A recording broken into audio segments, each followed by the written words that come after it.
Lá Idirnáisiúnta an Aireachais atá anine, agus bhí deisig Áine freastallar heisiún Aireachais a bhí ar siúl ag daltaí bunscoile im Lá Cliath. Tá daoine ar fud na crunne ag déanamh céilóra ar lá an Aireachais inniu, daltaí Ghaelscoil Áine san áireamh. Ach céir de tá gceist leis an Aireachais agus cén fáth bhfuil sé tábhachtach a chleachta.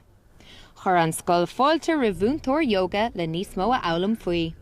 Is cleachta é an tarachas chearrins linn a bheits an am a láthair, so tá mid a gúsáid na céad faoi chun é sinnéanamh, so tá mid a gúsáid an éisteacht, roiarc, bulla, blas, agus cearrins na céad faoi linn a bheith tíre san nóméid seo san am láthair. Agus is léir go bhfuil muintir na scoile ag buint anasult as na gníomhaíochtaí atá ar siúlacha inniu. Bhuain mé an taitneamh as bhí mé ag maithíomh an séamh agus bhí mé an ciún, so bhí sé an jazz. Tá sé an tábhachtach Aireachais a cleachta gach lá, mar muí dhéanann tú é ba strus agus frustrachas an tám ar fad. Bhuain mé taitneamh as inniu, mar is maithlim ag déanamh rudaí suamhnach agus séamh.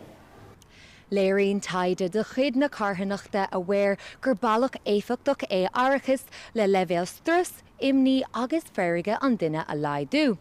Cuairtar béim ar le ar an Aireachais an seo in Ghaelscoil Áine agus beag na daltaí ag leanúm dortha a cleachta le linn na scoil bhliana. Áine Humphreys, nuacht Cúla4, mBaile Átha Cliath.